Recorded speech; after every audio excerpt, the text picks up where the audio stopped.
Well, Saracens' 15-try rout last week was their first match for a month. They're not used to languishing down in fifth, albeit with their postponed match against Sale as a game in hand. Alex Osterbury speaking about the need to take care of business at the earliest opportunity.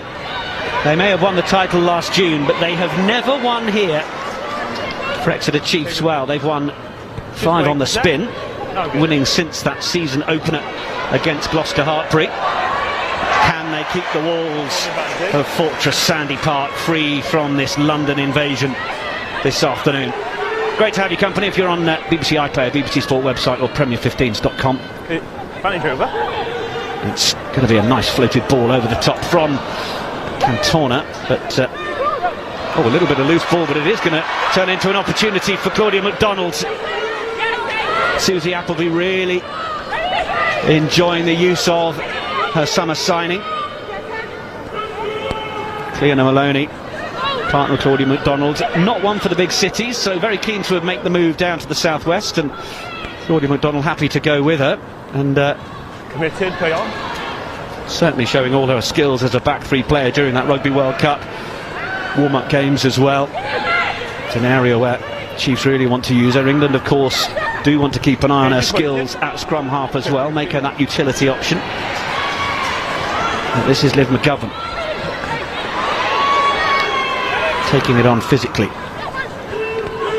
Oh, it's a lovely little tip-on from Poppy Leach. Enjoying having her back in the side as Flo Robinson plays it through Cantona, and real physicality into Hannah Casey. Cantona again popping up.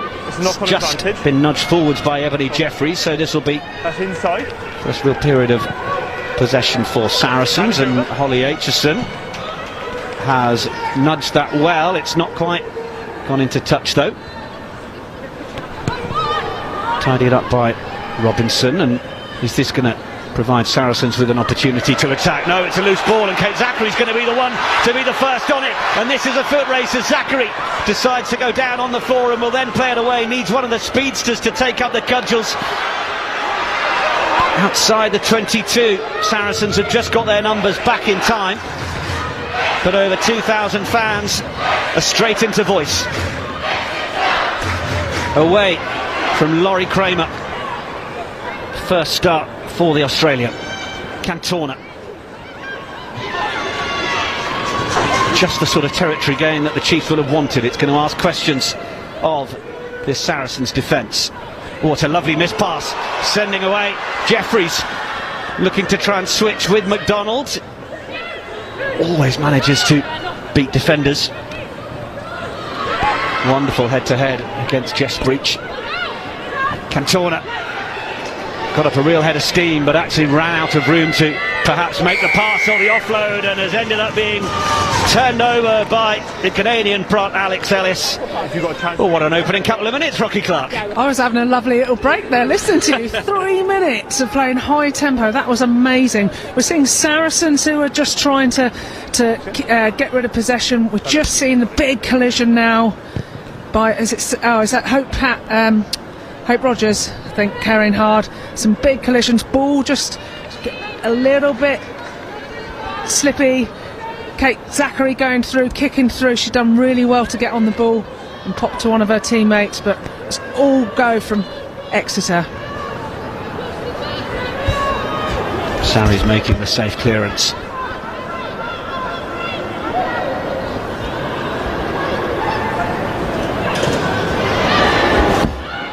In from May Campbell, league's top try scorer. She's actually scored 13 tries in 8 matches if you count the Allianz Cup games. Extraordinary record. Been impressing, continuing to go from strength to strength.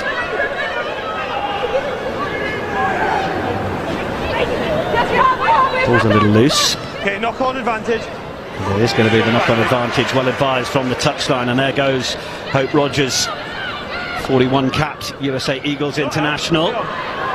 Kelsey Clifford was hoping to try and stray into the passing zone, but the ball hadn't been lifted. Ball wasn't out. I think the call may have come from Sarah Cox on the near side, but Chiefs with a chance to take this into the Sarries 22. Yeah, a little bit unnecessary, wasn't it, there by Kelsey to go up and do that. She obviously thought it was out to try and block off the pass, but it's just given Exeter cheap possession. To the middle of two of you. Yeah, so she's okay.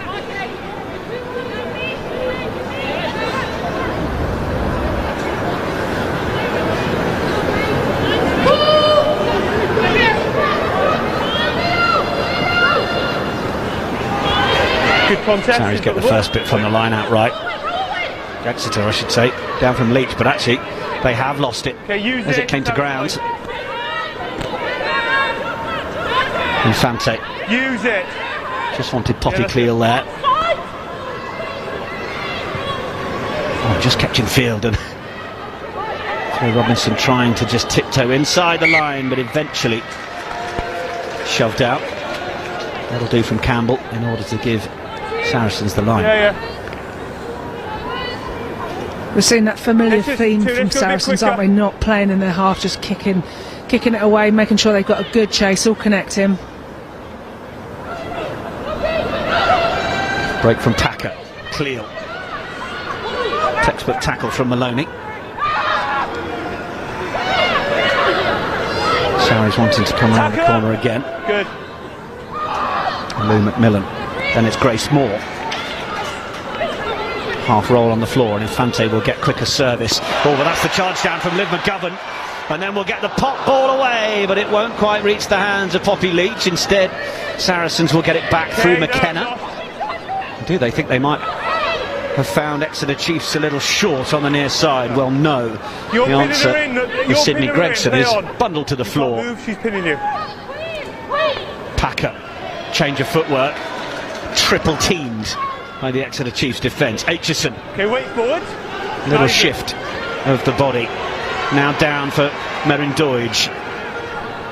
Up to the halfway line. Look at her try and just slide away through an open door, but Saracens keen not to show her one. McDonald. That was as flat as it gets. They opt to put boot to ball. The chase is on now. Breach has got work to do. Oh, she's thrown it back for Aitchison. Wasn't the easiest one to take, and now Chiefs will do all they can to try and drive the England fly half back.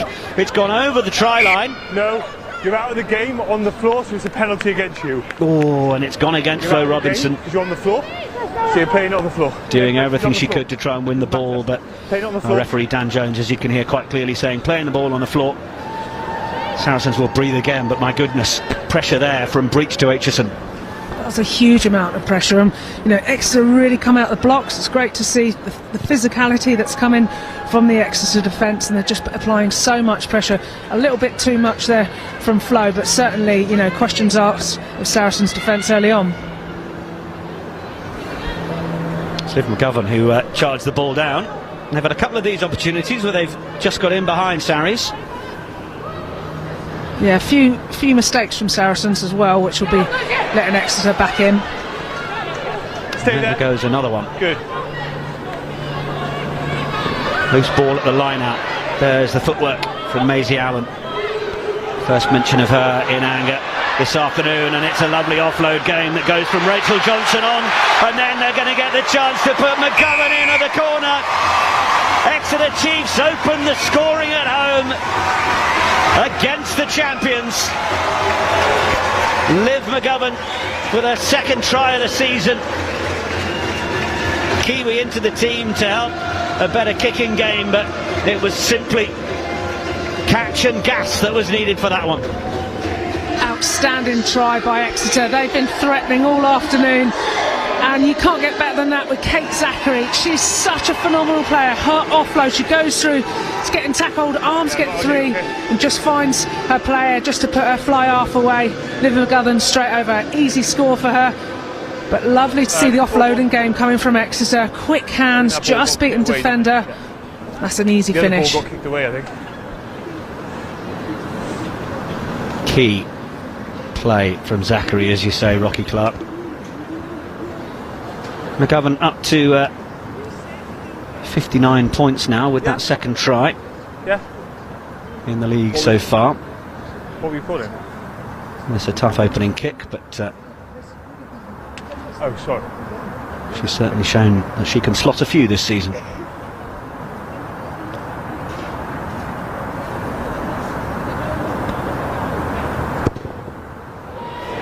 Will it come round? Will it? Oh, it will. Just enough from McGovern. Saracens going down to Exeter's 7 points. Coming up for 10 minutes on the clock. Outstanding kick by Liv McGovern. She got 5 out of 5 last week and looks like she's got her kicking boots on again today.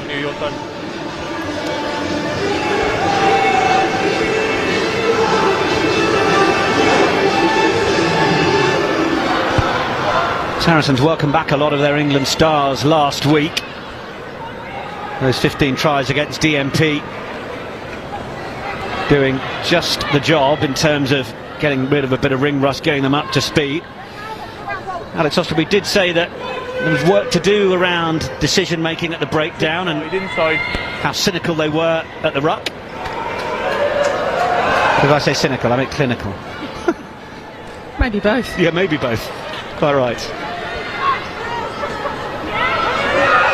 Alex Ellis offering herself. Infante. Campbell. Really good low dip of the shoulder. That's just gone behind Casey. Gregson tidying it up. Infante. Oh, and then taking eyes off the ball was Fee McIntosh, and now is there a chance to send Kramer downfield? Manages to get the chip in, and Flo Robinson's all on her own if she can keep the ball in field. A bit of footwork and the try. Saracens guilty of coughing up the ball, and Exeter Chiefs punish them once more.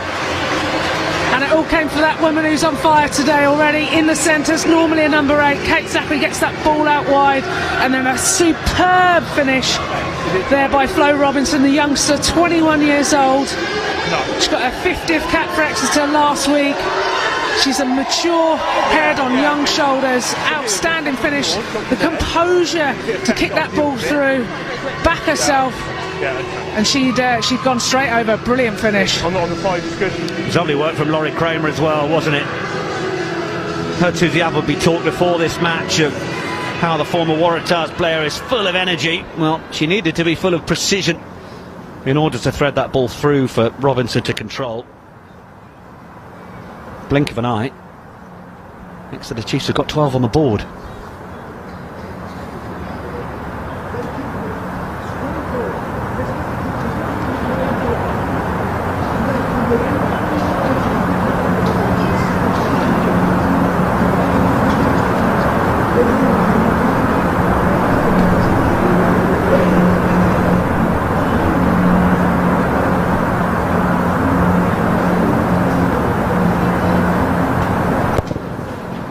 Needs to hit it just as well as she hit the last one. That one won't quite come round, but we'll let her off. 12 points to 0. Exeter with a solid lead. Just seeing that knock ball on there by Fee McIntosh, the quick hands to move it across. Flo Robinson with a pass out, lovely little kick through. Back to her teammate.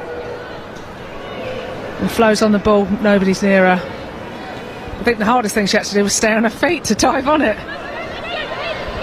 And it is going to be the try scorer who receives the kick, gets the call on the shoulder from Zachary, who was then well hit. Solid follow-up from Lottie Clapp. No! You weren't on your feet, so you left it. Play on. Just stop. McGovern. Stop. No, looking to just bisect McKenna and Aitchison. McKenna will leave it for her fly half. I think she spotted a little chance to bounce that one into touch, but McGovern had it well covered. Now looks to go deep again. Jess Breach back in the 22. Shapes to kick. Is that off the ball? Ball into touch. Now there's a bit of a question as to whether there was anything off the ball between Grace Moore and Liv McGovern.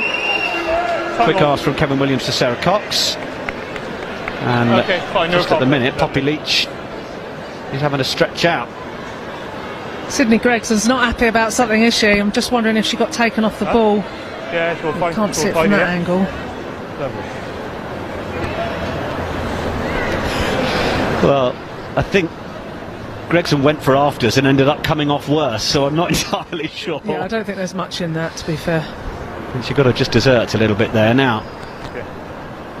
Just see Poppy Leach down on the field. She wasn't included in the lineup last week, and back in this week. She is one of those players in such a key role, Rocky Clark, and we just wonder whether it's helpful at these times to have players like her out for a bit so that teams can learn to play without them and not panic, given the sort of role of leadership she has. Yeah, we know she's such a strong leader, and she's, you know, in the team normally every single week, and she's had her hands on the ball so much already. She's a vital player, vital cog to this team, but you have to be able to play without a player like that, just in case there's an injury or something. So I think it was wise of Susie to see what other leaders would stand up last week. She's back into the line-out. Really good take from Johnson.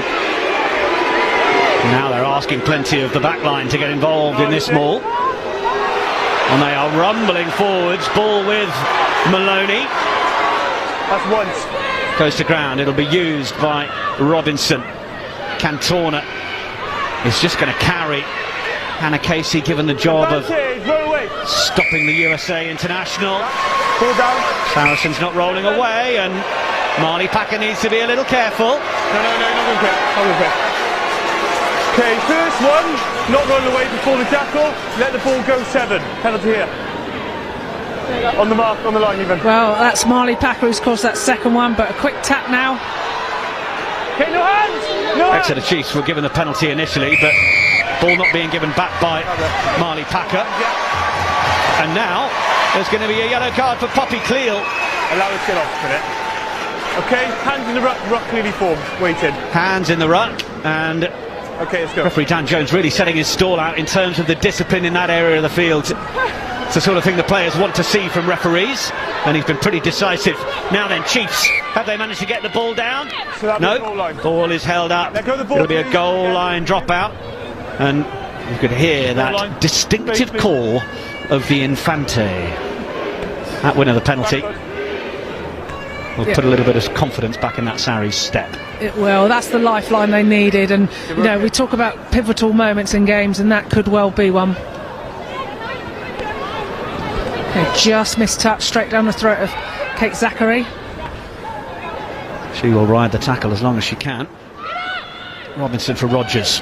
Offload from Maloney into Grace Moore with the initial bounce, and then McGovern, and then giving it on to Nicola Friday. Second Irish international to be involved, and then McGovern again. Doys. There seems to be a real clarity of playing structure from Exeter Chiefs this afternoon. Rogers, oh, she's thrown that one a little high for Kramer, did really well. Now a second loss, white, double steal, play on. There was one steal initially from Marley Packer, but it came back. Cantona, real double threat. Good tackler, good. Never know whether she's really going to carry or get the offload game going. Oh, and they've got numbers here again, the Chiefs. Can they make the finish? Running into the corner. Oh, the attempted tackle won't be enough to stop Maisie Allen. She's been doing it all season. Carrying, tackling, working hard for Exeter Chiefs. It's a third try at Sandy Park. Wow, incredible finish by Exeter. You've got to hand it to them. Their offloading game, their high collision carry game, their set piece, it is all on fire. Everything's clicking. We're seeing Susie Appleby's fruits of her labour now showing. They've got some fantastic players. Just having Allen out on the edge, just backs herself. Big stretch, gets it in the corner. Sorry, fantastic finish. Doesn't make it easy for you to see, okay?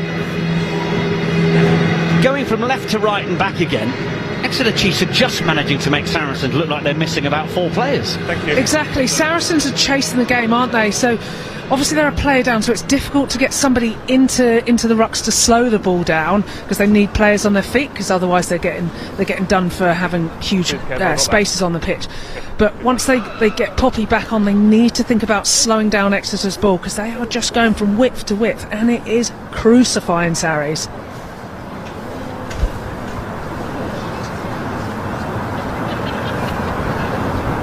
McGovern then. She'll be praying for an easy conversion at some point this afternoon, but she won't mind the points on the board.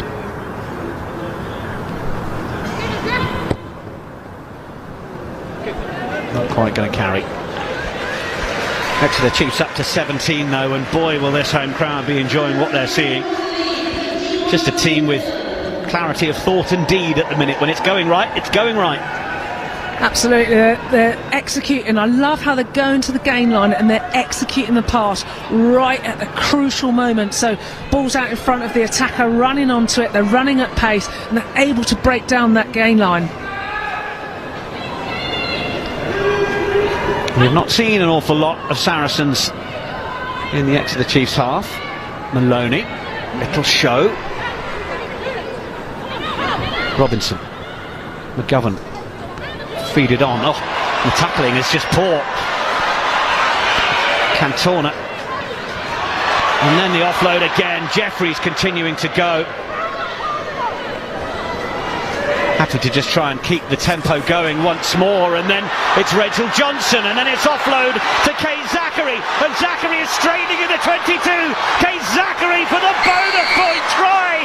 What is happening at Sandy Park? The Chiefs are on an absolute flyer.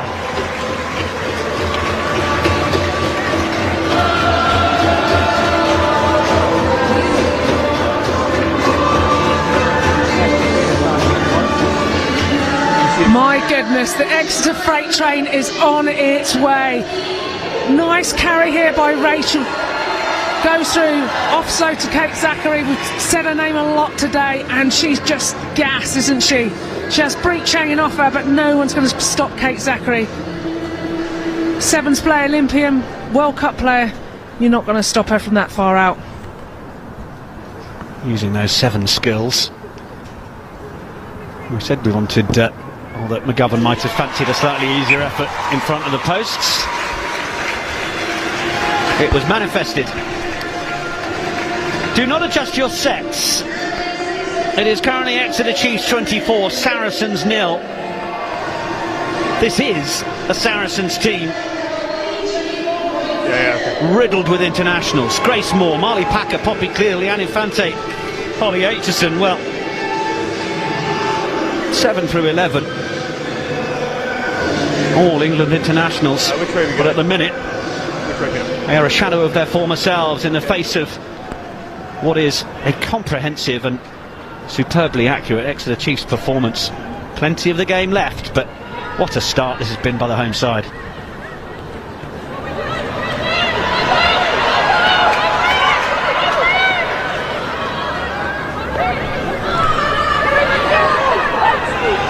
I'd love to be able to say that they've just been a little slow off the bus, Rocky Clark, but Saracens came down last night. They did indeed, and I just wonder, obviously they beat DMP last week 89-0. Does that give them a false sense of security? They had the internationals back in, but perhaps they just haven't had enough time to click, and they really need to do something to get in the game, otherwise it's going to be a cricket score. Release. Well, it certainly says something back around those words from Alex Osterbury in terms of work to do around decision making and the breakdown. Infante to Aitchison, back in field for Ellis. Okay, no clear left. Leach went in to try and wrestle it back. Now the missed pass. Oh, but it's gone forwards from McKenna. Okay, knock on first here. McDonald couldn't quite hold it. We'll have the scrum. So whenever it's Sarri's attack, it just seems that there's a few loose balls, drop balls, knock-ons at vital points, which is causing them to lose possession and vital time on the ball. I think this is the first scrum of the game. 24 minutes in. So we've got the big battle today. Alex Ellis versus Hope Rogers. And a North American battle up front. This is where they need to set themselves a platform. Get into the game, tire legs out on the opposition. Sorry, we invited you all the way down here and you've had to wait 24 minutes for the first scrum, Rocky. Hold your weight. It's alright, at least I'm seeing some pretty good rugby. Certainly are. Free kick. May not be from your former side, but it's certainly entertaining all of us. Yep. They've gone in early, haven't they, given the free kick? So it wasn't quite the scrum that we're hoping for. Tap by McGovern. Just seem to be happy to give the ball to Saracens, who are making errors. And there's another one. And they're just coming from the most unlikely of places. Sarah McKenna, 43 England caps, third match back since the World Cup. But ballerina dance. Perhaps, whether it was engaging early or just trying to get under a ball, just fighting that little bit too hard and causing the errors. Yeah, I think it's all about that. You know, that's really uncharacteristic of Sarah McKenna. She's normally got such great hands. That's not stopping. And just creates something out of nothing. I think she just needs to calm herself down, get her head back in it. Crouch! Bind! Poppy Cleal prowling the touchline. Less than a minute left on that yellow card for Sarries to get back up to full complement. No, we'll go reset. Come on, let's work hard to hit height. So tight head. The height all the way through. Side has gone down for Saracens. Reset. Okay, balanced all the way through. As we talked about, it was always going to be a massive battle between Alex Ellis and Hope Rogers. Hope, known for her try scoring ability, seems to score pretty much every game. A couple of tries last week as well. Great find for Exeter. Yeah, she's cruising along at 3 tries in a couple of games at the minute. 2 against Sale, 1 against Quins. Big shove from Saracens. Looked like they were getting the ascendancy, but it's not gone straight. Okay, no, that was just walking around the corner. You could see Kelsey's hips came out there. They started to get him, but then they just went a little bit too far. And that's where, as a loose head, you need to be able to put the brakes on, because if your feet chase around at that angle, that's a really easy tell for a referee to see.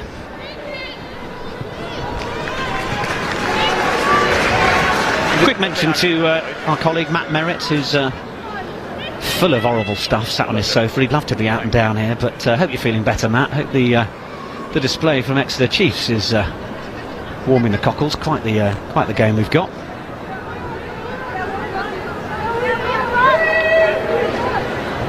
Chiefs in another position to knock on the door, but in fact it's Nicola Friday with the knock on, and it will lead to the Saracen scrum.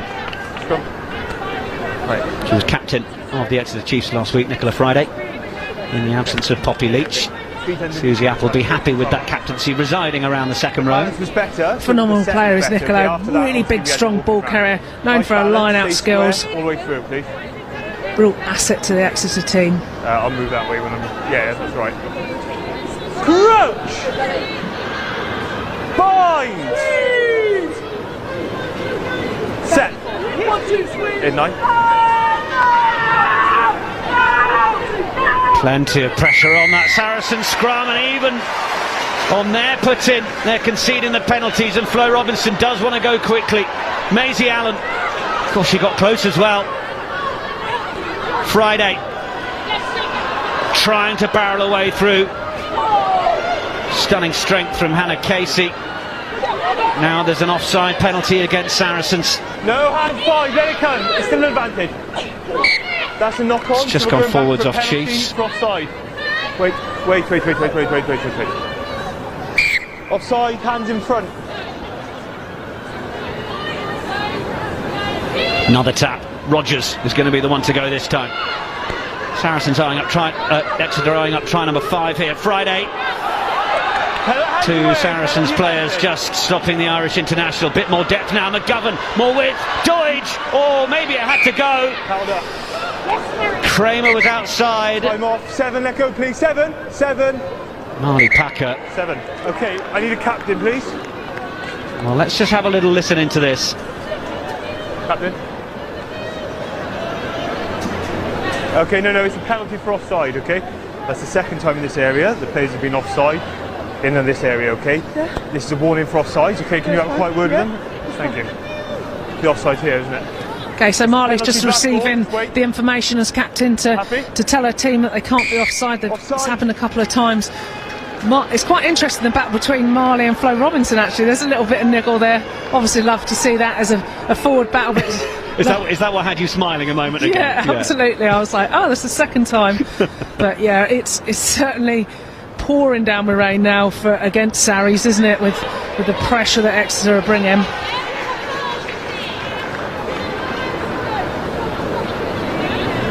Just can't seem to get a foothold in the game, can they? No, and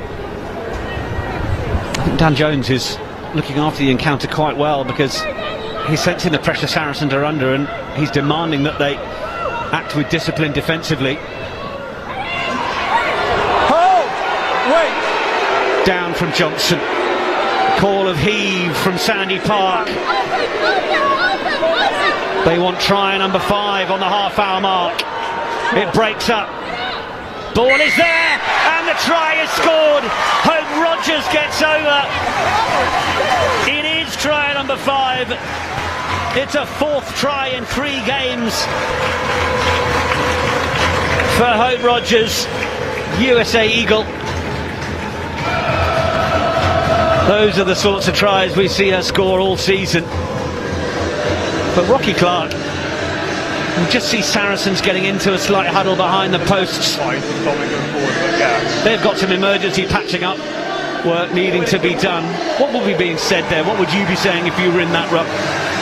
Yeah, absolutely. We're just seeing it now. The body language, they're a little bit disjointed. I know you get everybody in, okay, and we just say, right, 10 minutes, we don't give anything away, no penalties, we just work on our line speed, making our hits. Okay, when we get ball, keep possession. I wouldn't keep giving it away. I'd get possession, look after it, make sure we're getting people latching through to get some good front foot ball, and then play off of that. McGovern, oh, she's just hooked that past the upright. It would have just kept Exeter Chiefs cruising along at a point a minute against the champions. Have to keep talking about the extraordinary scoreline, because none of us expected this. Yeah, I knew it was going to be a spectacle. I didn't think it would be so one-sided, I have to say. No, indeed.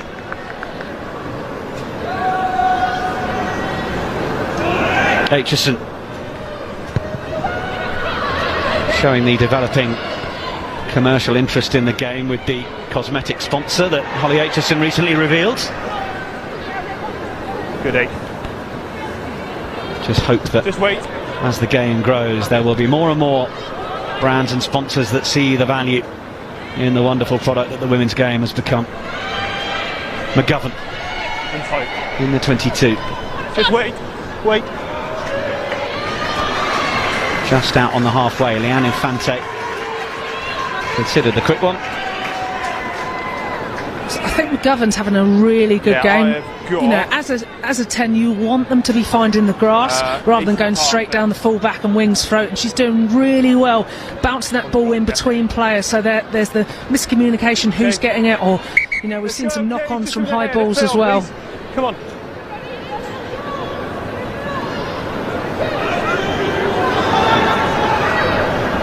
Campbell. Good. Hold. Shoot him up. Ball safely brought down. 3, no out, please. 3. Fee McIntosh doing her job. 2 out. Advantage. Penalty goes against Cleena Maloney. It's a penalty advantage for 2 side entry. So Campbell breaks with the ball. Needs to be careful of rolling too many times, just as I say it, referees in agreement. So they will come back for the penalty. Okay, 2, you went in, you tackled it.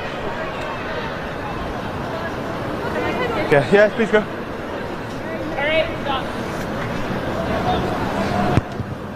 Aitchison to try and put Saracens in an area of the park that they can add more pressure. Okay, yeah, I wasn't aware there was an issue. So we're just seeing Maloney get some treatment. I think it's a bloody mouth. Yeah. That's probably, she was the one penalised for coming in at the side. Perhaps she's clocked her mouth there.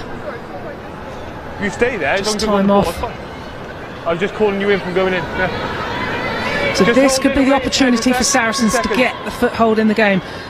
They have a really good success rate of their rolling maul. Do we need blood, or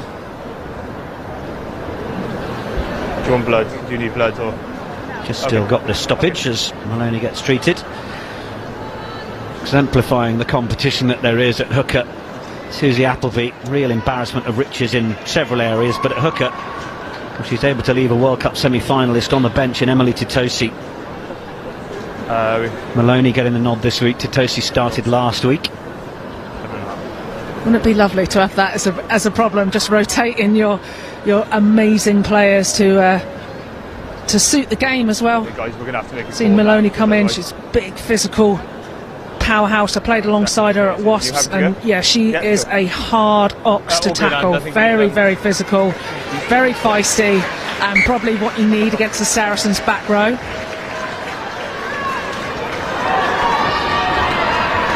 In come the players. Just time it, okay? Time it.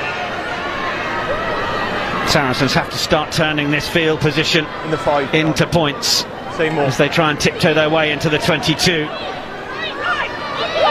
Adopting a bit of accuracy at the maul is what they need, and Maisie Allen forced to give away. Or was it Maloney, I think the referee's saying. Now then, that's a little chip through. It's meant for Jess Breach. She manages to get her hands on it. Oh, the try line so close. What a finish from the Jess Express. Just confirmed she was on the side. It won't be one with the most amount of metres finished for the England winger. Nothing to say. But the accuracy needed to dip it over the line. She came from behind me. We're telling me it's Lottie Clapp who finished it. They do look very similar, and they're very, very fast. But lovely little chip over the top by Aitchison. Yes, Lottie Clapp gathers, she spins herself out of the tackle of 2 people, and having that awareness and that stretch to get over, and it could have fallen out of her hands, and to score that was an outstanding finish by the speedster. Convey my pigtailed apologies to Lottie Clapp for the misidentification. Clapp then with the Saracens try, and well, it couldn't be more needed, and the conversion taking the Londoners up to 7 points. That's 2 against you for more. Gives them a foothold in this first half. Hit the first one, but definitely in the second. Let's spin, yeah?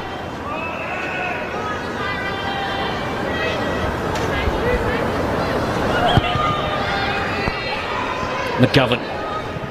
Oh, just got the bounce, and no one at Sarri's claiming it, and you might just see the reaction of Marley Packer there, hands to the head. Line good, please. There was 3 of them, but McGovern's kick right in the middle of all 3, so all 3 thought the other person was going for it, and then bounced into touch. Exeter in a good position again. Great take by Fee McIntosh. Okay, Fee Mac. You're fine? Infante. Oh, it will be the penalty. 5. Marks, yeah.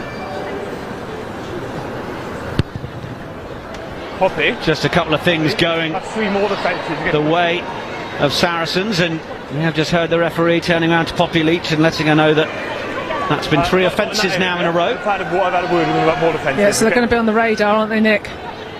We talked about this line out maul being the foothold for Saracens to get into, and we've seen it again. It's getting them some good ball and territory. Well, a few line-outs hadn't gone their way in the opening quarter of the match, but last couple have looked a little steadier. That's fine. She's through the middle. They make a few yards. Infante asking the questions. Let it come! Let it come! Got it. Infante. Back inside for Packer. Bundle of body, she had to try and get the ball through, but it's an attempt at a cross-field kick. And it is Jess Breach who's under that one. Claude McDonald to greet her. Hello, old friend.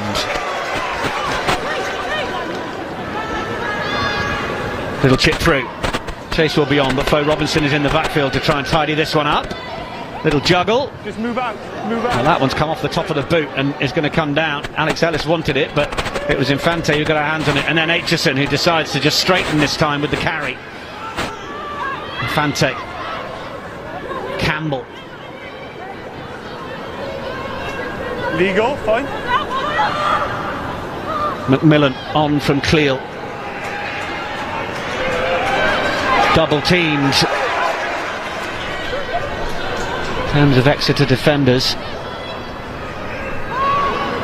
Oh, the drop. Knock on. Saracens players just seeming to stop momentarily, but Exeter Chiefs are quite happy to keep going as Johnson leg drives her way upfield. McGovern, oh, lovely feet.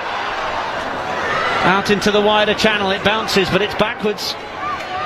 Robinson. Leach. Johnson once more. Saracens opt to not compete at that breakdown. McGovern, Cantona just managing to get around that dogleg defence, and McDonald puts the kick through, putting the pressure on McKenna. Rides the tackle, and Infante gets there. Clock ticking towards half-time. That's it, ball's available. Our on-screen clock, the best estimation we have, but we'll be on the referee's watch. 5 roll away. Penalty goes to Saracens, but having felt like they were knocking on the door of the Exeter 22 a couple of moments ago, well, they're now having to build again from their own 10-metre line. That's a decent kick, though. I'll be hoping they can create something from this before the half-time whistle sounds. I think that's the story of the half, isn't it? When Saracens dropped the ball there, Aitchison dropped the ball, and then how quickly Rachel Johnson dived on it, picked it up, leg drove. It was amazing. And you think about that attack that has had to change to defence, so they're miles back. So Exeter are able to shift the ball, and they had loads of space to attack up the middle. Down from Scottish international Louise McMillan was on the score sheet against DMP last week. Cleel trying to get her hands on it.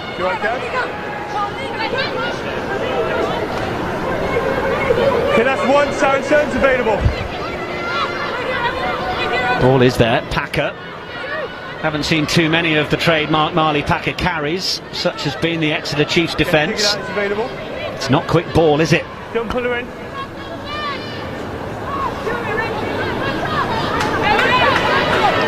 Back foot's good. Infante for Ellis. Packer. It's a little bit more what we've come to expect from the Red Rose. Casey, did that come off the hands? No. Referee happy enough. Well, I think the call came from Sarah Cox. And referee Dan Jones will round things off. Well, Rocky Clark, thoughts? I'll tell you what, that changing room is going to be so interesting on both sides of the score. Saracens are, you can see from their body language, they're not used to being up against it like this, and Exeter are on fire. They're running in, the energy's high. It's 5 tries against Saracens, current Prem champions. It's unbelievable. Saracens really need to pull it out the bag, though. Thought to Rocky Clark, who will be down pitch side in just a couple of moments with Ashley Wilmot. But what a first half we have witnessed. Exeter Chiefs going out to a 29 points to 0 lead. 5 tries in that first half against the champions. We talked about the fact that Saracens have yet to come to Sandy Park and win. Of course, they got that crucial victory in the Premier 15's final at the beginning of June, the end of last season. But what a statement this is from Exeter Chiefs. Saracens knowing that they need to get down to business and get these results over the line.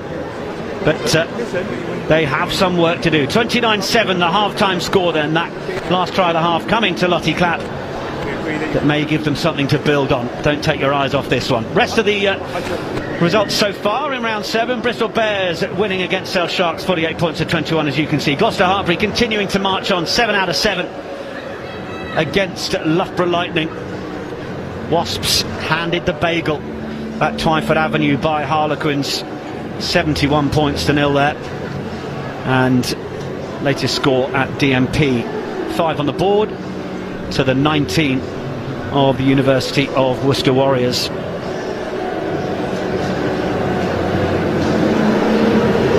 And just as we allow Rocky Clark to get herself all sorted down pitch side with Ashley, or in our little studio, we can run you through those streams coming up on England Rugby. Harlequins against Gloucester Hartpury is Sunday the 22nd of January, and Exeter Chiefs women against Bristol Bears next weekend as well.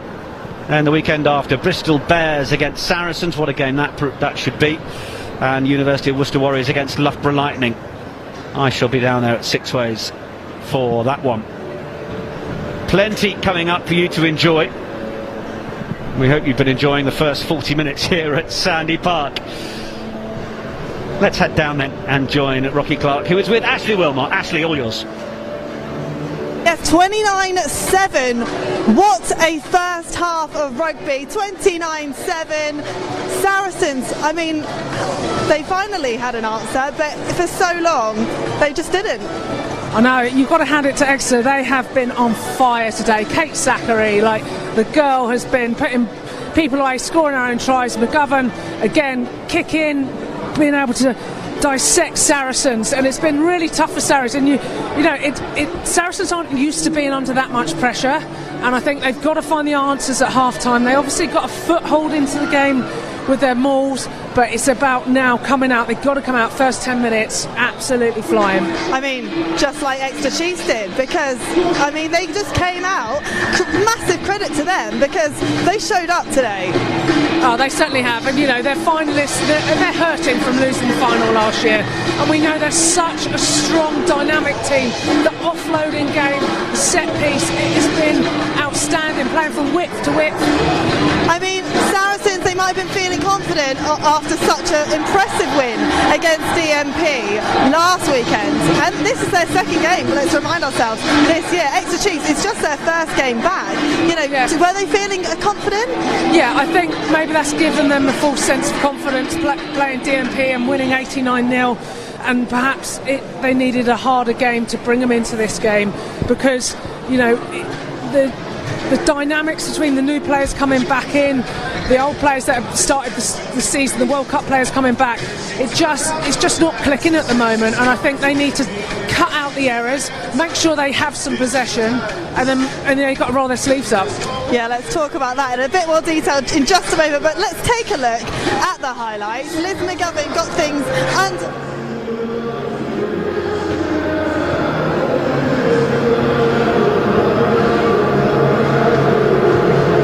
Rachel out to Zachary, and then just able McGovern, who just manages to check and get her hands in. Easy finish for her, and we know that she scored five conversions last week, and her kicking game has been on point. But Rachel Johnson out to Zachary, beautiful little offload, then simple try, getting things rocking and rolling. And they were very happy. In fact, they were elated with that. Great celebration there. Exactly what they would have wanted to start the game. Absolutely, and we knew it was coming for ages, didn't we? They were knocking on the door. There was a few errors, and I think they could have scored earlier, but the first 3 minutes was so high intensity. Both teams must have been really blowing. And then the second one of the game, Fee McIntosh took her eyes off the ball, and Exeter Chiefs again just capitalising on Saracens' mistakes. Well, we're really seeing Susie Appleby's influence here, how they're moving the ball. A lovely little kick in from Kramer out to Flo Robinson, who's an easy finish. She's just got to control it and not fall over. And then the youngster, 21 years old, dots over and gets her team 12-0 up. I mean, the confidence you've got to have as a player to back yourself, one, not to fall over, but also just to finish the way she did there. Absolutely, and that lovely little grubber kick through and the bounce of the ball, she just had to control it, use her footballing skills. Brilliant finish. She got her 50th cap last week. Yeah. And you're thinking, the maturity on that youngster is just fantastic to see. Saracens getting increasingly agitated, a bit of indiscipline then we saw from them, and led to a yellow card for Poppy Cleal. Oh, well, first of all, Marley Packer, she's always a little bit lively on the pitch, but this then did translate, and Poppy Cleal then got penalised. Yeah, Poppy had hands in the ruck, and that Poppy will be really disappointed with that. We see the quick tap penalty from Hope Rogers. She always goes for them, and majority of the time she scores. So she takes it forward, and then you see the ball spit out at the side, and that's where Poppy Cleal has been deemed to having hands in the ruck. So, referee is going to penalise that. It's cynical, a metre from the try line. But Exeter Chiefs did respond, and they responded with yet another try. Elizabeth. Just seen the ball come out wide, all the back row are involved, and then it's Alan who goes over in the corner. Great leg drive, just reach hanging off her, transfers the ball to the right hand and scores in the corner. Phenomenal finisher by the youngster. It really felt like there was no stopping them, didn't it? Yeah, exactly. It was like the floodgates has opened and they just knew where the try line was. They were able to shift the ball from left to right. All players are pulling the pass back. Saracens defenders are biting on the wrong players and it's creating space out wide. Now the next one, try number 4, and this is all within the first 22 minutes. Kate Zachary flies over the line. Yeah, and it came from a back row teammate who she normally plays with. Rachel Johnson carries it up, quick hands, and I love how Exeter get their hands through, and it's just the support line, and we're seeing the pace of Kate Zachary. They're just shifting the ball across to McGovern, to Rachel Johnson, as she's getting tackled. Kate Zachary on that short support line, gas through the 7-star, the 15-star. Doesn't matter if she's back row, centre, or in the front row in 7. She is just unstoppable. They've got a great team continuity, so it seems. They really know where each other are on the pitch. Now this is try number 5, 30 minutes. Hope Rogers is her 5th try of the season. I put money on Hope Rogers scoring nearly every game. She is a try machine. She hunts around that try line. She's only a metre away, but the low body position and that brilliance of knowledge to know to drive over is just fantastic. Well, we did know we would have a physical battle on our hands today, and that's exactly what we got. Now, Saracens, they finally managed to, get a little bit of payback and just reach through over the line. So it was a great finish. I actually think, in fact, that's Lottie Clapp with the pigtails going over. It was, apologies, Lottie Clapp. But it was a beautiful little kick over by Holly Aitchinson, and then the support line by Lottie Clapp gets the bounce, and that experience to know how close she was to the try line. That's outstanding. Outstanding. It's her 2nd try of the season. Exactly what they needed, heading into half time. A little bit of hope, a little bit of encouragement for the second half. Absolutely. We want to see a tighter game and fully deserve for Exeter to have the scoreline that they have, but we want to see more from Saracens. Haven't seen much attacking ball, but their foothold is using the maul to get into the game. Yeah, we're going to be catching up with Abby Fleming from Exeter Chiefs and getting her thoughts in just a moment, but first of all, we set our cameras down to Exeter Chiefs and we spoke more to Georgie Grimes. Take a look at this. You don't realise what has to go on behind the scenes for the pitch to be perfect. The question comes up quite a lot whether I'd rather run out of Twickenham or cut it. If I had to choose something, obviously that wouldn't be an easy decision to make. So I grew up in Gibraltar, I was born there. Rugby back there is not very big. The local side was like 20 minutes away across the border into Spain. I turned 16 and then it became an option whether I stopped playing rugby because travelling to the local women's side was about 2 hours away, or I looked to come over to the UK. Susie came down to Exeter and she got in contact with me and asked if I wanted to come down here and experience something new and have a new challenge. COVID hit and then it became a realisation like I need to actually think, what do I want to do with my life in the bigger picture? Do I actually want to spend 3 years studying at uni when I probably wasn't the most academic person? I took the gamble and come down to Exeter with Susie. Ended up having a lot of free time on my hands because I'd be training 3 times a week and then you'd have like the rest of the week just twiddling your thumbs at home, I suppose. And then we were sat in the stand and the grounds team at the time were doing stuff on the pitch. And I said to one of the girls, like, that's what I want to do. And then because I said it, I had to do it and I've enjoyed it since. We're going to prep the pitch to spray some products down, so we tend to measure it out in 4-metre blocks. We tend to normally use a different tape measure, but that broke this morning. Someone went over it with a mower.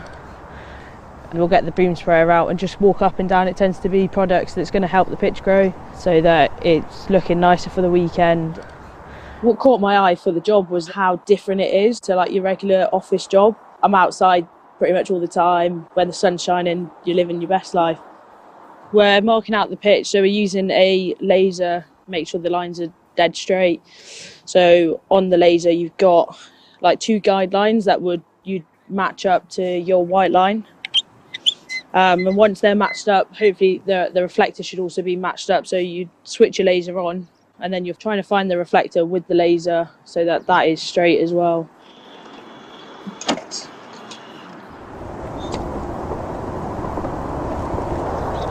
Yeah, the paint's not coming out. It's quite bittersweet, really, playing at like your own pitch that you like prep in that sense. Obviously, the sweet bit is you're getting to run around Sandy Park. But then the bitter bit is that you've prepped it all, you've done all this hard work for one scrum to happen, and it ruins it in that sense, and you're just a bit like, right. And then you go in on like the next day and you have to try and sort that out, even though you know you did that.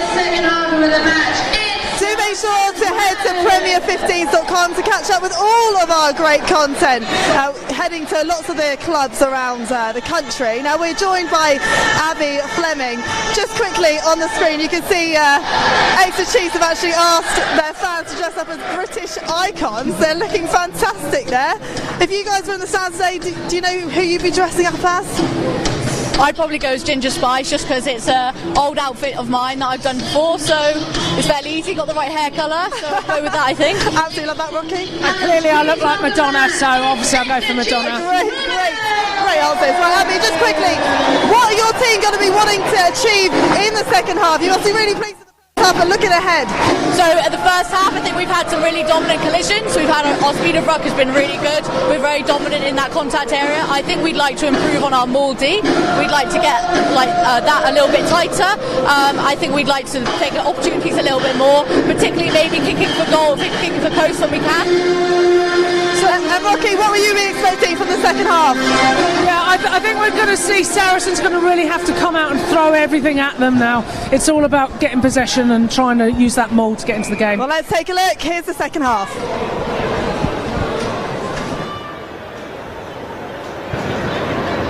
Well, second half could be off to a flyer here as Exeter Chiefs kicked to Saracens, but it didn't make the 10 metres.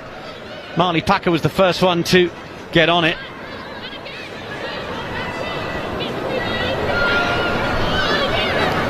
It's Flo Robinson who sends it back to Liv McGovern. We are all wondering what will have been said by Alex Osterby to Saracens at half-time. Kept in field by Doidge. In for McGovern. Sends the spiral kick downfield.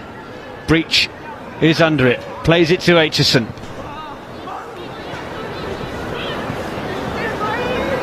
Kramer looking to send it back downfield, and a little bit of kick tennis will ensue.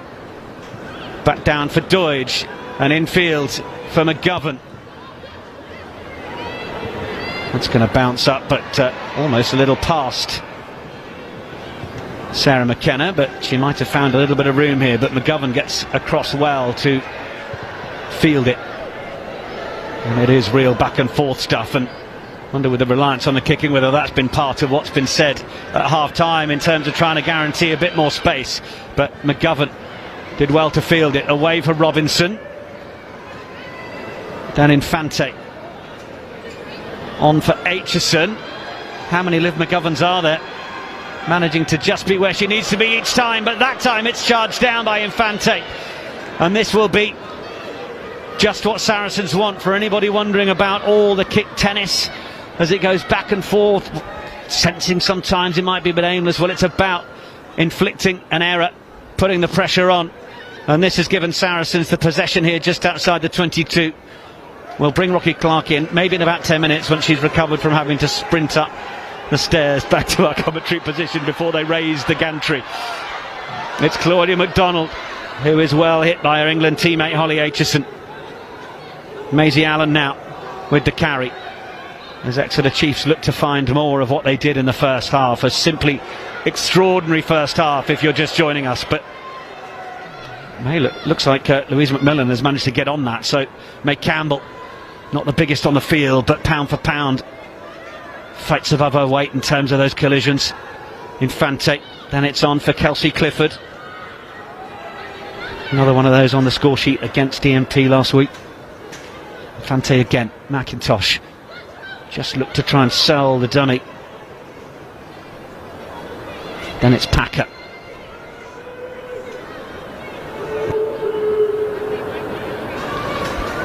Aitchison. Infante. Oh, and she looks like she might be through. Managed to get the offload away. Alex Ellis was half caught in the process. Infante then looking for the next option. It's Clifford once more. Campbell. Now the pick from Grace Moore, but Rachel Johnson was watching her, and in fact it's just been nudged forwards. And once again, Saracens are thwarted.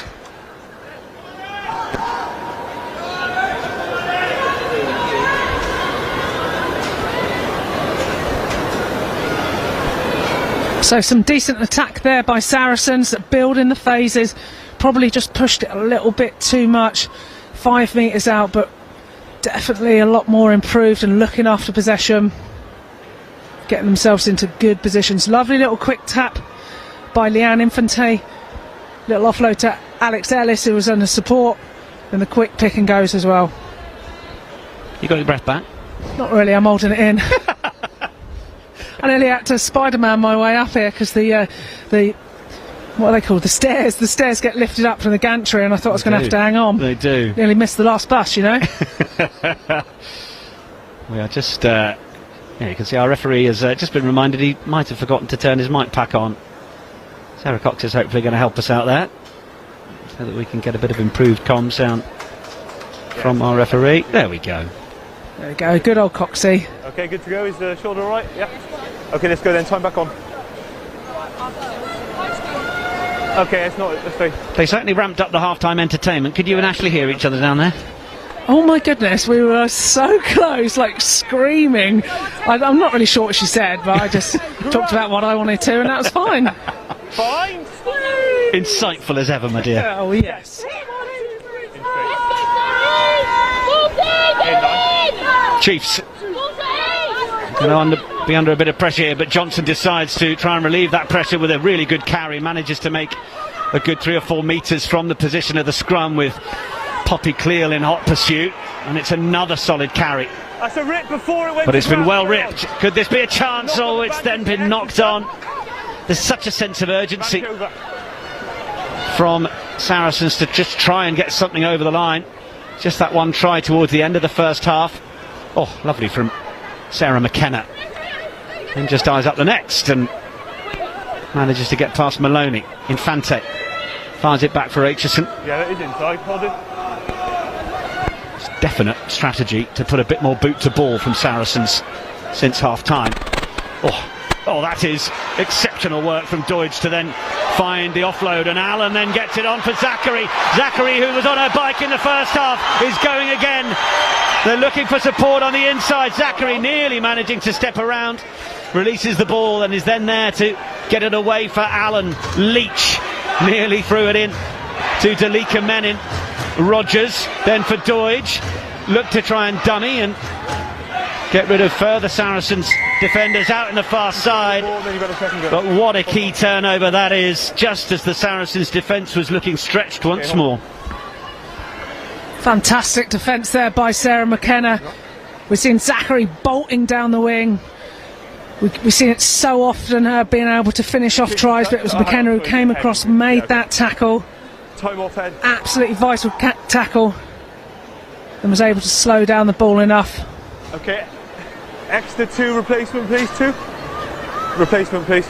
I spoke in the first half about competition for places at hooker at Exeter Chiefs, Fiona Maloney and Emily Titosi in that battle. Well, it will just be a few minutes of the second half that Maloney has to play.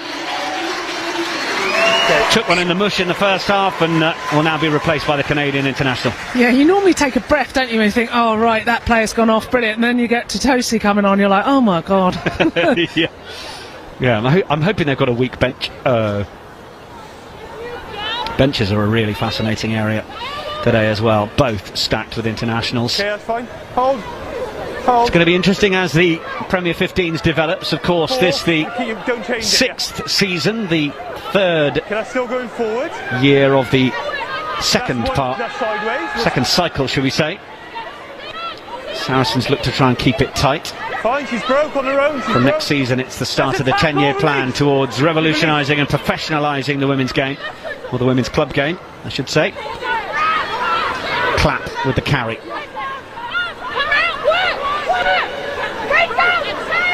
That's a good clear out. Clear, solid clear out from the Red Rose. Alex Ellis. Tell you what, McMillan's carrying really well. She's got herself about in this second half already. I've noticed a fair amount.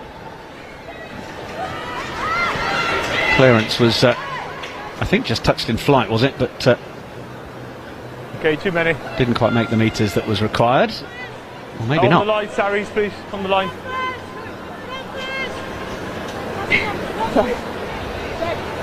Professionalisation of the league then. Okay, make They sure will we be come looking into at space there. Okay, slightly stricter salary cap from year one.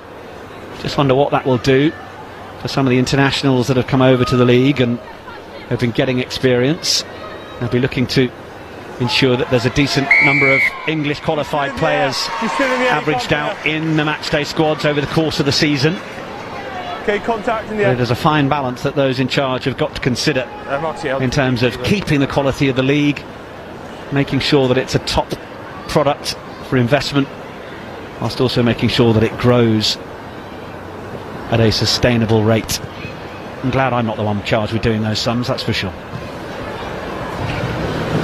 Yeah, arguably one of the best leagues in the world, and we see so many world-class players playing in it. And it'd be a shame to lose some of those big names, but also, as we talk about, we've got to have our homegrown talent coming through as well, haven't we? And so many of the youngsters are playing Prem 15s who are getting international honours, playing in the under-20s, playing in World Cups, playing in Six Nations. And that's what we keep needing to feed.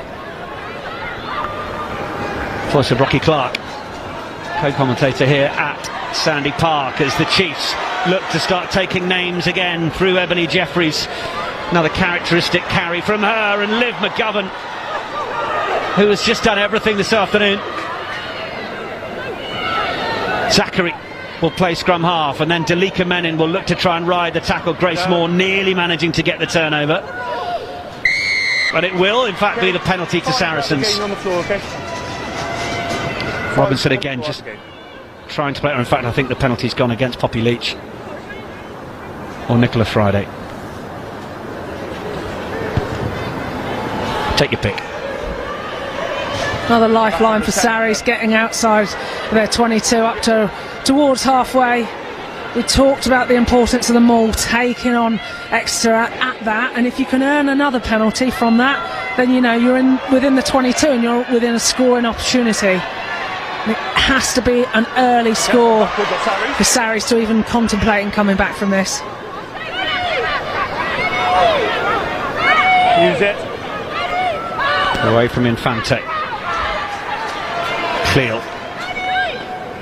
Certainly one area defensively where I think Exeter Chiefs have done incredibly well is just shutting down those characters in Saracens that normally are the pivotal points of where they do things so well. Yeah, they're doing the double tackle, aren't they, on these big players? Oh, and it's a quick shift of the ball from Friday on for Zachary. Zachary on to Kramer on the wing. There's no one to play it away. Still in, still in. Allen will get there. Away for Rogers. Straight into the tackle of Cleal. Johnson. Friday helps secure it. Then on for Jeffries. Really good carry at pace. The tackling was up to scratch, but the pace of ball is what's really effective for Exeter Chiefs this afternoon. Robinson back in field. Now it's loose. Chance for Cantona. Scrapping away to try and get hold of it. Thank you. Ebony Jeffries has just got a couple of medics with her, but Let go. Exeter Chiefs go short. Good hands. Oh, and then it's just placed on the line. Simple as that from Maisie Allen. No, they come to the ruck. Saracens protest, but the line was there begging for the ball. And it's another one for Exeter. Clever play there by Maisie Allen, just dotting straight over the try line from that close ruck in front of it. If it's Very quick. close one, I might call it. We just don't want to give her any free pens, that's all. Well, don't compete with ones that you're going to lose out on then, okay? So just that quick pick, I think it was by Hope Rogers. Then the ability just to go hands on, drop to her knee and score, just gets it on the line. The youngster, he's played under 20s and was captain against Scotland. Ex-Gloucester player. She's fairly short, I think, at 5'4" for a back row player, but she's a right little pocket rocket. Oh, super charge down. Okay, no. Started the run up, that's fine. Okay, time off. I lost my comms a second. Yeah, that was good timing. Good. Yeah, Infante thought she was being told off there, but the charge down was effective. The kick wasn't successful. Just wait a second. Can you just wait a second? I tell you what, Leanne Infante's charge down record must be one of the highest I've ever seen. She charges down, I reckon, her kick every single game. She is phenomenal at it. I think she just hides sort of round about a bodyguard or just outside and then flies on that arc, but she's so quick and gets hands on pretty much ball and boot, and like, fair play to the girl, she is brave. But does she celebrate a conversion charge down like you, Rocky? I didn't notice her. The double guns. The double guns, yes. That's probably my most highlighted reel. My favourite moment. I played 137 times, and that's what you get when you Google Rocky Clark. Great. Made such an impact tonight. She's okay. Ball is loose. Yeah, that's fine. Try and compose myself. Marley Packer manages to get it offloaded to Breach, and Breach just goes back in to the fire. Fante away from McMillan. Aitchison trying to find a bit more depth for Gregson. Work from McGovern to get up and shut that down was solid. Leave it, you two. Great strong carry by Mackenzie Carson, who's been brought on. She will certainly make a difference. Surrey's just starting to look after possession now, but they've got to break down the defence. That was nice from Hannah Casey.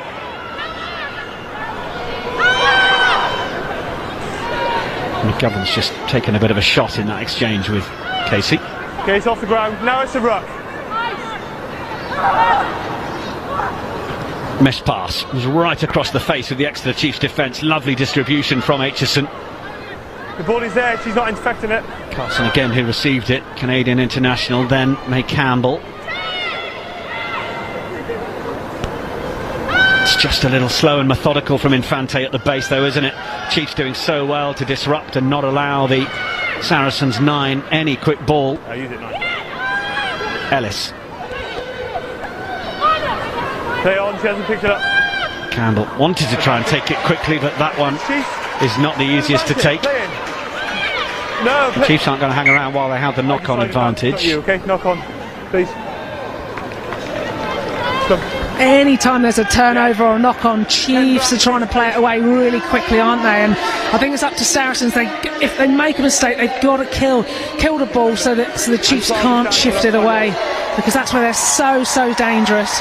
I get what it is. Well, it looks like Exeter Chiefs are going to make the change, and it is Liv McGovern who will make way for Robin Wilkins. Been outstanding, hasn't she? She has been fantastic. Didn't know much about her before today, but I certainly know of her now. She has been on fire. She has orchestrated this Exeter team so well, putting players away, finishing tries herself, great kicking game. What a phenomenal player to have. Yeah, she was in the long squad for the Black Ferns, but didn't quite make it. Played with a certain Kendra Coxedge at Canterbury. Certainly added a bit more kicking, bit more game management. Susie Appleby said to me during the week she's just been drilling the team around the field, and well, whether it was from the boot or distribution, quick reacting, it's been great from McGovern. Yeah, the structure that she's brought, and everyone knowing their roles in Exeter is a really quick breakdown, and they're just shifting it. I'm loving the way the forwards are off of each other's shoulders, and they're just moving that point of attack. It's just so difficult for Sarries to know who's going to get the ball. 6 white replacement, please. 6 this side. There we go. Thank you. Carry on. Let's go. Just go. Thank you, Andy. That last scrum. Another change being made. Georgia Evans. All the way through. is coming onto the field. No, hang on, we're just going to play, we'll play hands, okay, next one. Replacing We'll go. McIntosh. I think there's going to be a little bit of movement around in there. Yeah, Grace Moore. Run! Fine! Just getting a little bit more bolster in there. No, George Evans, phenomenal player for Wales and Saracen. She throws her body around, and she's just somebody that you want to bring on. Really physical, goes really well alongside Packer. Poppy brings that edge. Charge down might lead to something here for Saracens. Oh, Okay, that is high, only accidentally, but you have hit her on the back of the head as you rose up. It's just a penalty. Saracens were just having to work hard to try and get that ball back. Penalty. Yeah, and bring the subs on, mate. Yeah, McKenna managed to Wait, just replacements. get that charge down bring the kick, and then replacements just, I think it was a high tackle on her, maybe by, was it Rachel Johnson? Okay, fine. Thank you. Cheers. Loved that. Kramer had no idea where the ball was. Yeah, and it was a follow-up from Johnson, just a little high. Yeah, no worries. So change now being made. It is You got replacement. Dutch international Linda van der Velden, so popular here at Sandy Park, back into the squad after a bit of time away. Okay. Huge crowd favourite. Will replace Nicola Friday. Yeah, somebody that you really want in your team, and to have her come off the bench, you know, you look at this star-studded lineup on the bench. You got penalty. These players are going to make a huge, huge impact. Penalty advantage, 9. Okay. Okay, early on the lifter, same from the other side. Wait for them to come down, please. Early on the lifter. So Exeter just going in early defensively on the player in the line out who was lifted, so that is the reason for the penalty. Penalty advantage being played, but not enough coming from it. On the 10, Exeter. On the 10, please. Ball's going to go out around the same place, but this time from the penalty, of course, it will be Saracens putting it On the in. line, please, Poppy. Line. Another opportunity for them to 9, get wide into the replacement, game. 9. Distribution by Holly Aitchison has been on point today. Kicking game as well. Okay, it's when you're ready, okay? You're 9. It was a first start for Leanne Infante, who leaves the field, replaced by Ella Vivas. Of course, the early part of Leanne Infante's career was as a Saracen, Hold. and of course more well known for her time at 19 out. Harlequins and on to Bristol Bears, where she was signed from for Sarries. Ella Vivas Once, 9. been Okay, say more. running the show 8 out, please. pretty adeptly Good. in the absence 7 of out. some of the England stars. Second, use it, please. Use it. Now gets the call to use. Aitchison just had to stoop and pick it up. It was good hands from the fly half. Deutsch dealt with the physicality there well. Back in from Robinson. Evans, replacement Welsh international. Robinson still toiling away in the 9 shirt for Exeter. Okay, wingers on now. Speed on. Clearance was made by Robin Wilkins, and she will now get back and receive it. Just stay. Stay. McKenna, will she accept the invitation to run this forwards? Please, knock on. Will she misjudge that? And no mistake. Yeah, you can see that's got into her head now, hasn't it? Just needs to calm herself down, just keep her eye on the ball, not worry about anything else. Even if you can see a front row flying at you, you've got to just keep your eye on the ball, turning sideways. She is a better player than a couple of moments this afternoon have shown her to be, but not quite sure if the wind is swirling away over there. There is a bit of a breeze channeling down Good weight on that last one. that stand. Yeah, we've seen the flags really go Bind. hard in one direction, aren't we? I can't tell you what direction though. Can you? No, it's a good old swirl at Sandy Park. Work hard. Up on high as we are. Chiefs from Robinson. Oh, it wasn't quite going to stick. Manage the Sarries. Okay, you haven't got the ball. Cantona hoping to try and rescue it. Brilliantly up by Sydney Gregson there. She's such a physical player, you know, can play on the wing or in centre. She's been everywhere today and done a really good stint. It's already gone off, I think. Just want to see her with hands on the ball a little bit more. And 15 wide, if you give a shout. Another change being made. Delika Menin is making way. And onto the field comes Charlie Jacobi. Thanks, Dan. Sign from Loughborough.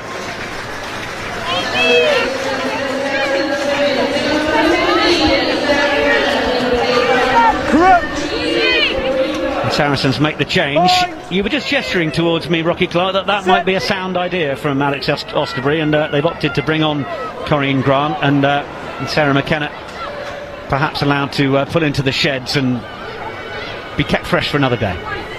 Absolutely, and Corinne is, a young pup who's come through the ranks and done really well in the Scotland player as well. So she was on the scoreboard last week. And then you're off your feet as well, okay? So great footwork from the pocket rocket as well. Yeah, Corinne Grant was part of the Rugby World Cup squad. Didn't actually feature. Made Scotland debut in the 2021 Women's Six Nations. 2 white replacement, please. Two. She's also an environmental journalist, BBC Young Climate reporter from 2021. So that's a little bit of the picture around Corinne Grant. She's also been a winning try scorer in the varsity match for Cambridge. Not a bad CV for a 24-year-old. Georgia Evans. That's once. Brings that down for Sarries and is bucking and bronking to try and get that maul to move in the right direction, but it rotates more than it takes yards. They'll now break. Aitchison.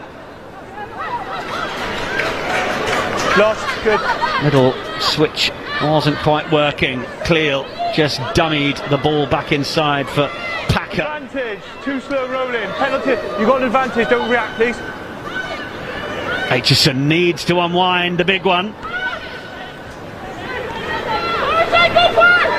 Clapp having to fight for every half metre as Evans goes forwards once more. Trying She's to legal, okay? Not run away, release it. replacement 10. No, wait. Goes against Wilkins. Okay, not rolling away, replacement 10. So slow rolling away gives Saracens the ball. Come on, let's improve. Probably going to kick to the corner.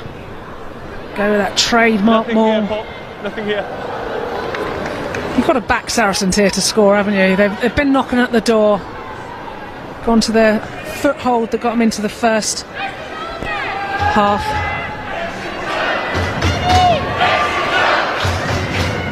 Well, if Saracens are to have any impact on the result of this game, it really has to happen here to give them something to build on. But Exeter Chiefs are not going to roll out the red carpet. Saracens driving hard. Packer saying, drive on me, and a try is scored.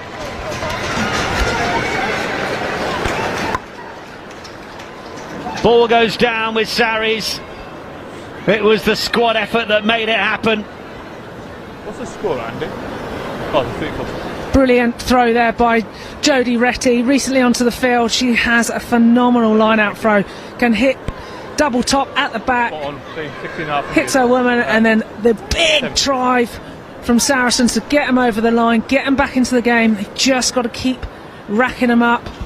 Really clever play there. They're able to go around the back of the Exeter defence because it was the tail of the line-out ball. They're able to step round to the left, and that just meant that Exeter were loaded up on the inside and Saracens rode it on the outside. Great try. Jodie Retty with the score then, but you know it's not your afternoon when Holly Aitchison just pulls the conversion. 34-12. Scottish international getting the score.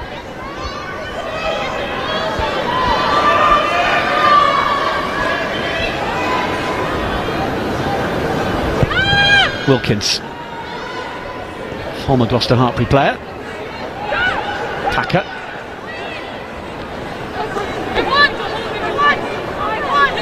Cavalry arrive just to drive Packer forwards and maintain possession. Okay, Wiggins good there.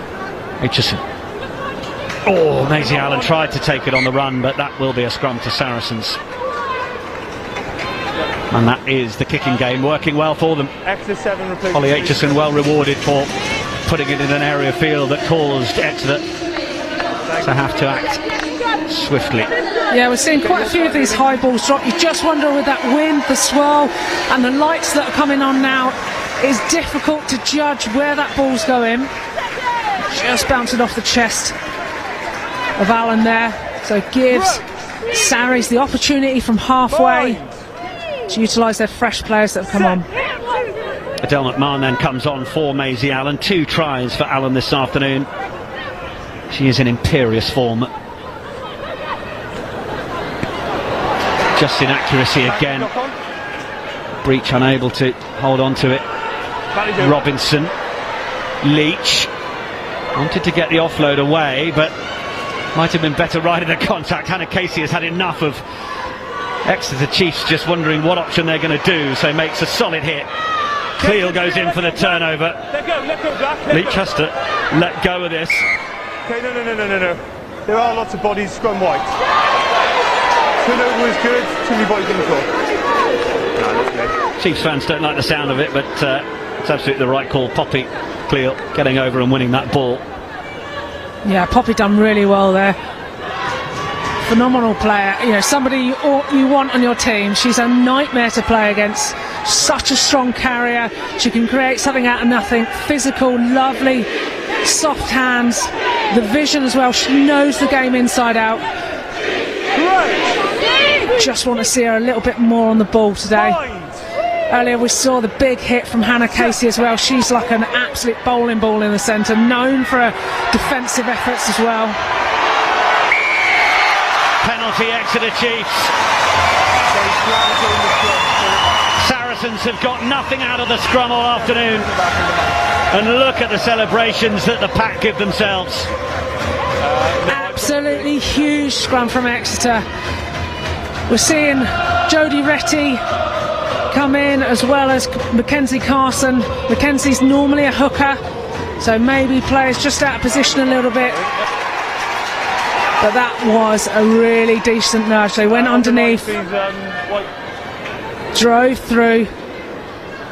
That shunt all 8 players going together, and then they're just managing to pop up the hooker and rewarded.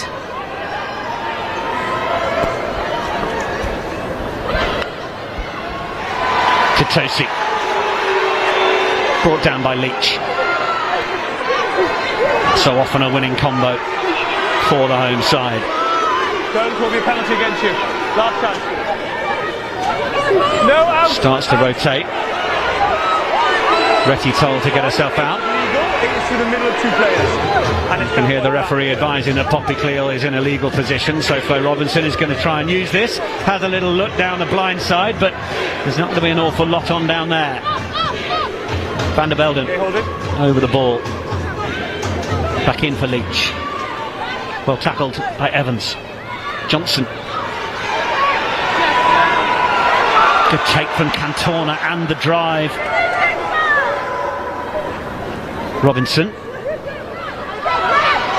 Looking at options left and right. Screaming at her players to get off the floor because she does sense that there's something on this left-hand side. Cantona, though, is swallowed up by 3 Saracens defenders. Don't play her. Back in field they will go, determined to try and pull Saracens one way and then the other as far as they can. Create that width that saw them take advantage so many times in the first half. In the shadow of the posts now.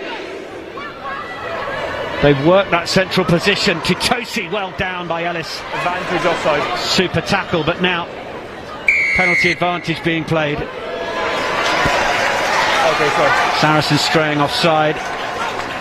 Yeah, right here. Ellis is just staying down and okay, it's a penalty here. Offside. Time off.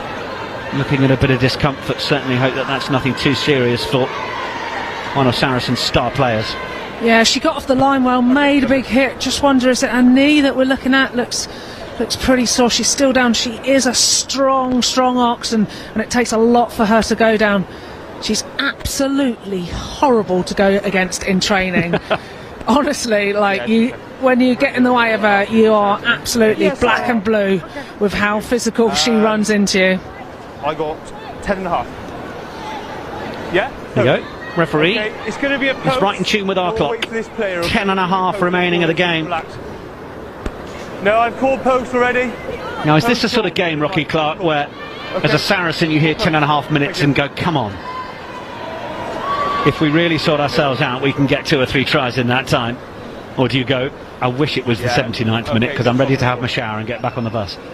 I'd probably be a bit of both. Like, I've definitely been in games where I'm like, come on, we can do this, and then other times you know it's not your day and it's not going well, and you just need to make sure that you get through it, and you've got to suffer as a team the losses, and you've got to take it on the chin. Just a little look at the live stats that we have for you, and well, Exeter Chiefs leading that carry stat, but it's the metres made that really tells the story, isn't it? Nearly double for Exeter Chiefs. Okay, let's time back on then. Yeah, your time. Saracens shading the territory, but the opportunities taken by the home side is really what it's been all about. Alex Ellis just limping off the field. We wish her the very speediest of recoveries, as a couple of changes look to be made down below us. Sylvia Turani and Nancy McGillivray, but this is Cantona.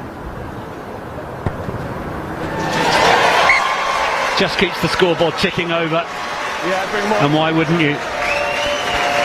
Exeter Chiefs up to 37.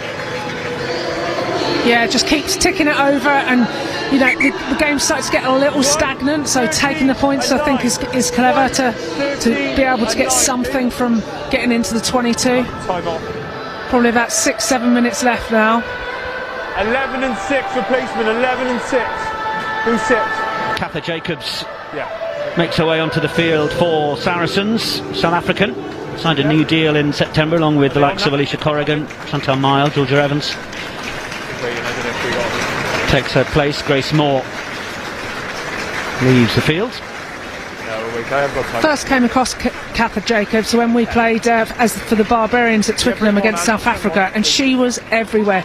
Despite the scoreline, she was a real standout player, and it's been so nice to see her grow over the last year and become the player that she has, and I'm definitely sure she'll bring some real energy to today.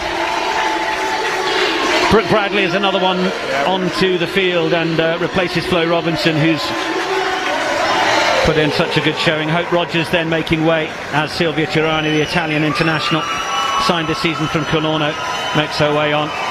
And Kate Zachary is another one who makes way as McGillivray comes on. McGillivray, who was alongside Cantona in that midfield last week.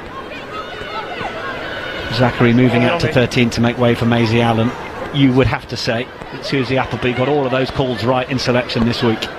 Now allowing the chance for the bench to make an impact in this final 10 minutes. Okay, let go over now, 8.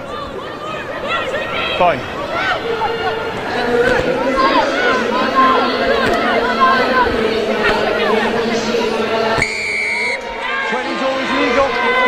Oh no. Penalty goes the way of Georgia Evans. Gets in a good position for the turnover. Okay, Mark's here. Yeah, she's quick on it, isn't she? Quick over the ball, low, aggressive. Just does that bit of tenacity that you want. Okay. It's great to see her back after various injuries. She's been chomping at the bit to get back on the pitch.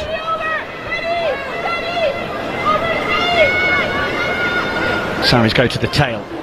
Successfully brought down. Now they can engage. That's fine. And Retty has her hands on the ball again. Last time they were in this area of the field, Retty was a try scorer, but they're going to break this time. Just gets held up in midfield with Gregson. And Viervas has to go digging once more. Thought it might come to Casey, but Poppy Cleo had other ideas.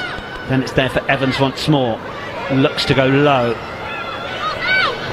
Slightly quicker ball with Viervas on, and it needs to be, as Packer makes the carry. Then Aitchison, then a bit more depth. Breach getting involved off the wing. Carry that time from Mackenzie Carson, former Bristol player, Canadian international, who moved over about 5 years ago. But look at the defensive effort from Chiefs, still driving them back when they get the chance. And Viervas goes again, ball is loose. and it's just been spilled eventually, and the pressure from Exeter Chiefs will bring about the cheers from Sandy Park. You have to commend Exeter's defence. They've been flying off the line, big double tackles, taking down Saracens' strong ball carriers, and I think the way to get around those big double tackles is to have somebody latching you through that contact area to make sure you get front foot ball, and Saracens have lacked that a little bit. They need to find a way to get through, get arms free, get the offloads, get some front foot ball to play off. No, I don't need sir. I just need to get the head down, lower, because you're a bit too high. Just allow it to get a head in the gap, okay? Here we go. Let's get down, let's get set. Just balance that weight, please. So we're just seeing Misha's first scrum here. Old Albanians player. Interestingly enough, Sarah McKenna is the head coach of that OAs. Set. So the dual register player, Misha, has come on. She's learning her premiership trade now in the scrums. That's inside 9, inside. Big strong ball carrier. Good pick from Johnson, Van der Velden. Retty holding on for dear life. Dutch skipper able to get the ball to ground. Then it's Wilkins. Good take from Corinne Grant.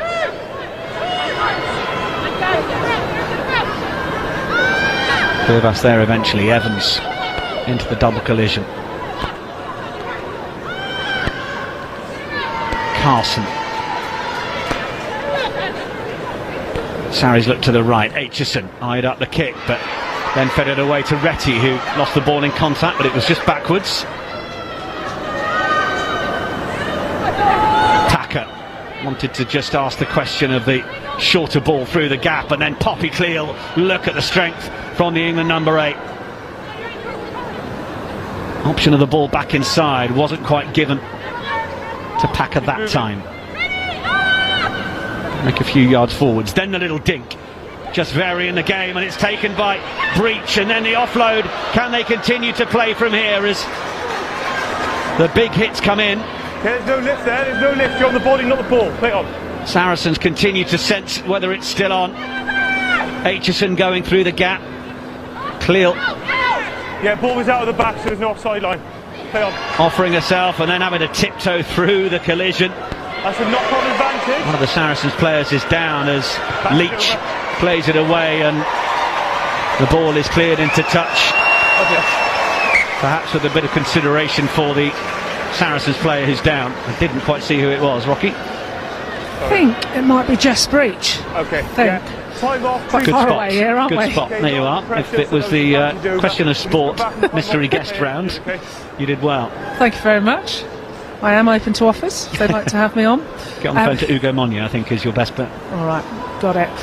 Yeah, it was just error after error, isn't it, for Saracens? And they take 2 steps forwards and then 1 step back. It's really tough for them today.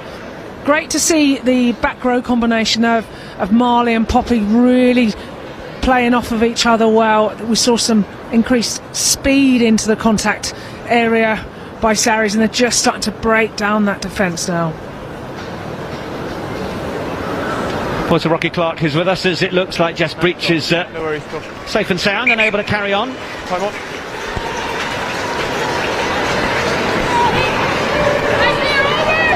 No, come across, they're all here. Thank you. Well, Rocky, I think our television caption has beaten us to the mention, but a player who has influenced things this afternoon as play continues.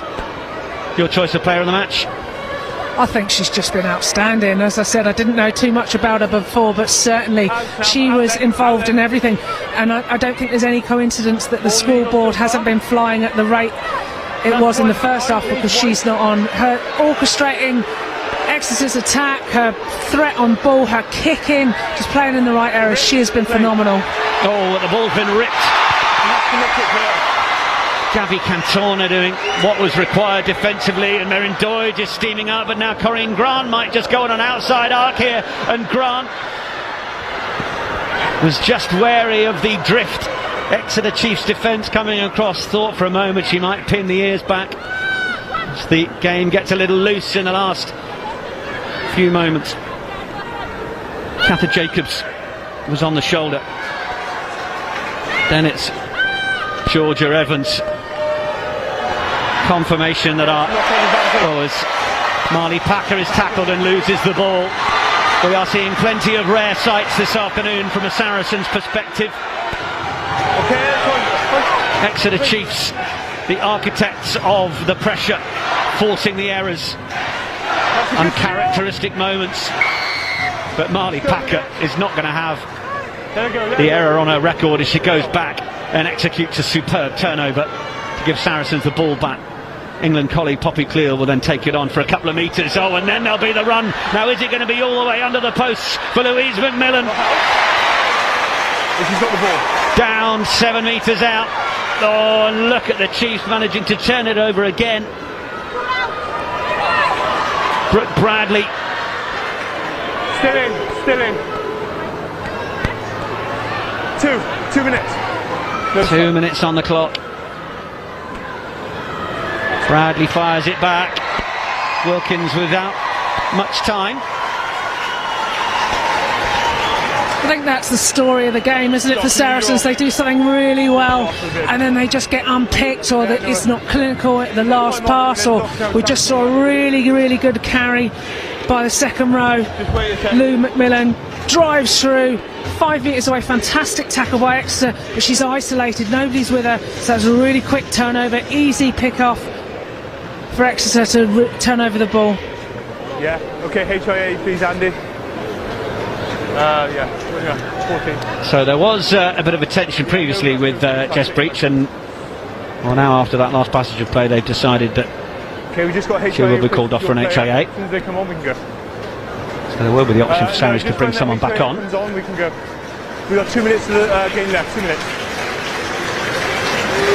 Lovely, let's go. Lottie Clapp will return to the field. I can't tell you, there's nothing worse than going back on when you've chilled out, you've done your bit for the day, and I literally turn into a fossil and roll back on. It is awful. It might be a bit nicer for Lottie Clapp, who's flexible and about 200 years younger than me, but my goodness, that'll be horrible to come back onto. So it's a scrum. Casey trying to tidy it up. That's got him with that fossil comment, hasn't it? And it's 200 years younger. Aitchison then. Oh, Casey was nearly caught, player and ball. The fly up from Claudia MacDonald, putting all the pressure on. And they call this work. Viervas.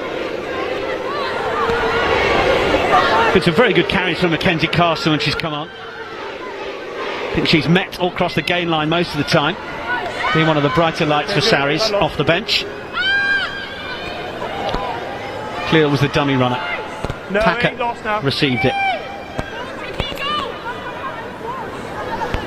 Full-time whistle not too far away as Georgia Evans gets through a half gap.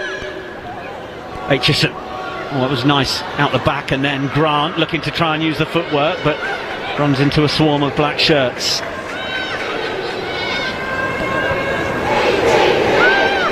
Saracens have turned up with plenty of the big guns this afternoon. Knock on advantage.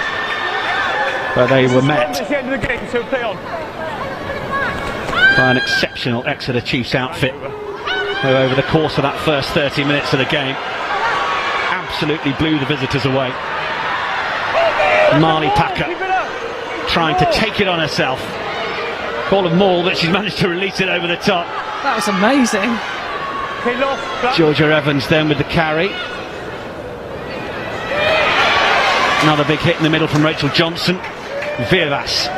Aitchison looking crossfield, and it is the take. And having come back off the bench during Jess Breach's HIA, Lottie Clapp is going to get over for Saracens' third try, her second. It is not going to affect the result of this game. Yeah, lovely, thanks Dan. But it might just make Lottie Clapp feel slightly better on the way home. Beautiful connectivity between Holly Aitchison and the winger. Fantastic pinpoint precision there. It was easy for me to say, for Holly Aitchison to get that crossfield, and for Lottie Clapp, who's come on, defossilized herself and managed to catch the ball, gone dotted over, got herself 2 tries on the board today. Phenomenal finish by the speedster. Played for England and USA. Pretty handy to be able to bring off the bench. And Holly Aitchison with the last say in the match, and adding 2 points to the Saracens' tally. But it will, as we say, make very little difference to the overall result. Exeter's men, well, they may be on cut duty in Pretoria, but it's the Chiefs women who have crossed the Devon Plains. 6 tries all in all, but it was the nature of how they came out in that first 30 minutes that absolutely saw off the visiting Saracens side. Alex Osterby talking during the week about how they need to take care of business at the earliest possible opportunity. Well, this very quickly stopped being the opportunity they thought it might have been, because Susie Appleby's side were clinical, they were accurate. They came flying out of the blocks, and they are well worth the smiles on the faces that you can see. 6 tries to 2, and a final score at Sandy Park in round 7 of the Premier 15s, with Exeter Chiefs 37, Saracens 19.